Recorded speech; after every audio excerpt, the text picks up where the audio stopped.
শ্রীমদ্ ভগবত গীতার অষ্টম অধ্যায় অক্ষর ব্রহ্মযোগ শ্রবণ করুন। অর্জুন জিজ্ঞাসা করলেন, হে পুরুষোত্তম, ব্রহ্ম কি? আধ্যাত্মিক বা কি? কর্ম কি? আদিভূত বা আদি দৈবই বা কাকে বলে? অনুগ্রহপূর্বক আমাকে স্পষ্ট করে বল। হে মধুসূদন, এই দেহে অধিযোগ্য কে, এবং এই দেহের মধ্যে তিনি কিরূপে অবস্থিত? মৃত্যুকালে জিতেন্দ্রীয় ব্যক্তিরা কিভাবে তোমাকে জানতে পারেন? পরমেশ্বর ভগবান বললেন, নিত্য বিরস রহিত জীবকে বলা হয় ব্রহ্ম, এবং তার নিত্য স্বভাবকে অধ্যাত্ম বলে। ভূতগণের উৎপত্তি ও বৃদ্ধিকর সংসারিক কর্ম। হে দেহধারী শ্রেষ্ঠ, নশ্বর জড়ার প্রকৃতি অধিভূত সূর্য চন্দ্র আদি সমস্ত দেবতাদের সমষ্টিরূপ বিরাট পুরুষকে অধিদৈব বলা হয়। আর দেহীদের দেহান্তর্গত অন্তর্যামী রূপে আমি অধিযজ্ঞ। মৃত্যুর সময় যিনি আমাকে স্মরণ করে দেহত্যাগ করেন, তিনি তৎক্ষণাৎ আমার ভাবই প্রাপ্ত হন, এই বিষয়ে কোনো সন্দেহ নেই। অন্তিমকালে যিনি যে ভাব স্মরণ করে দেহত্যাগ করেন, তিনি সেইভাবে ভাবিত তত্ত্বকেই লাভ করেন। অতএব হে অর্জুন, সর্বদা আমাকে স্মরণ করে তোমার স্বভাব পীড়িত যুদ্ধ করো, তাহলে আমাকে তোমার মন ও বুদ্ধি অর্পিত হবে, এবং নিঃসন্দেহে তুমি আমাকেই লাভ করবে। হে পার্থ, অভ্যাস যোগে যুক্ত হয়ে অনন্যগামী চিত্তে যিনি অনুক্ষণ পরম পুরুষের চিন্তা করেন, তিনি অবশ্যই তাকেই প্রাপ্ত হবেন। সর্বজ্ঞ সনাতন নিয়ন্তা, সূক্ষ্ম থেকে সূক্ষ্মতর, সকলের বিধাতা, জড়বুদ্ধির অতীত অচিন্ত ও পুরুষ রূপে পরমেশ্বর ভগবানের ধ্যান করা উচিত।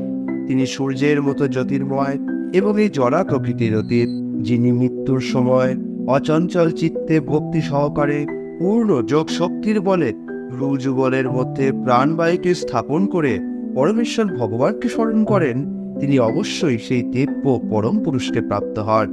বেদবিদ পণ্ডিতেরা যাকে অক্ষর ব্রহ্ম বলেছে অভিহিত করেন, বিষয় আসক্তি শূন্য সন্ন্যাসীরা যাতে প্রবেশ করেন, ব্রহ্মচারীরা যাকে লাভ করার ইচ্ছায় ব্রহ্মচর্য পালন করেন, তার কথা আমি সংক্ষেপে তোমাকে বলবো।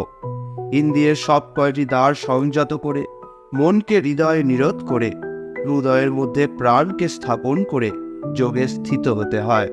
যোগাভ্যাসে প্রবৃত্ত হয়ে পবিত্র ওঙ্কার উচ্চারণ করতে করতে কেউ যদি পরমেশ্বর ভগবানকে স্মরণ করে দেহত্যাগ করেন, তিনি অবশ্যই পরমগতি লাভ করবেন। হে পার্থ, যিনি একাগ্র চিত্রে কেবল আমাকেই নিরন্তর স্মরণ করেন, আমি সেই নিত্যযুক্ত ভক্তযোগীর কাছে সুলভ হই।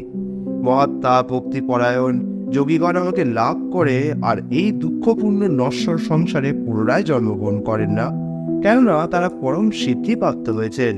হে অর্জুন, এই ভুবন থেকে ব্রহ্মলোক পর্যন্ত সমস্ত লোকেই পুনরাবর্তনশীল অর্থাৎ পুনর্জন্ম হয়, কিন্তু হে কন্তেয়, আমাকে প্রাপ্ত হলে আর পুনর্জন্ম হয় না। মনুষ্য মানে সহস্র চতুর্যুগে ব্রহ্মার একদিন হয়, এবং সহস্র চতুর্যুগে তার এক রাত্রি হয়। এভাবেই যারা জানে তারা দিবারাত্রির তত্ত্ববেত্তা।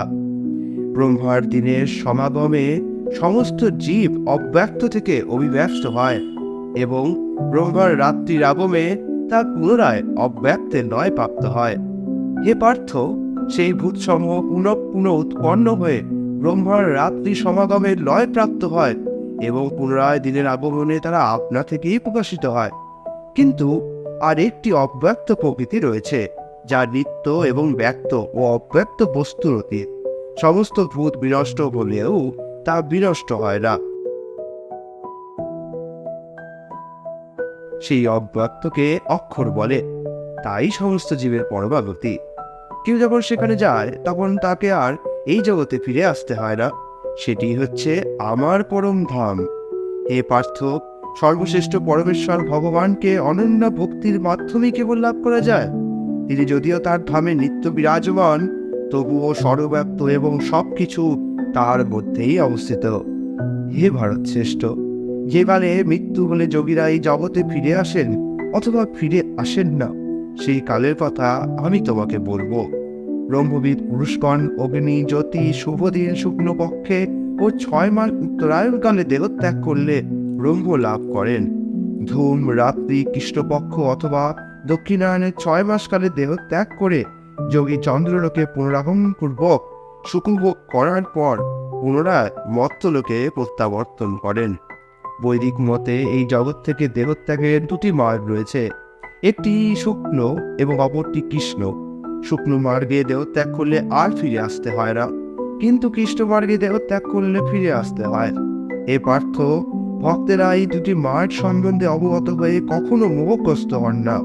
অতএব হে অর্জুন, তুমি ভক্তিযোগ অবলম্বন করো। ভক্তিযোগ অবলম্বন করলে তুমি কোনো ফলেই বঞ্চিত হবে না। বেদ পাঠ, যজ্ঞ অনুষ্ঠান, তপস্যা, দান আদি যত প্রকার জ্ঞান ও কর্ম আছে, সেই সমুদায়ের যে ফল তা তুমি ভক্তিযোগ দ্বারা লাভ করে আদি ও পরম ধাম প্রাপ্ত হও। ইতি পরম তত্ত্ব বিষয়ক অক্ষর ব্রহ্মযোগ নামক শ্রীমদ্ ভগবদ্ গীতার 8ম অধ্যায়ে ভক্তি বেদান্ত অনুবাদ সম্পূর্ণ হল। হরে কৃষ্ণ।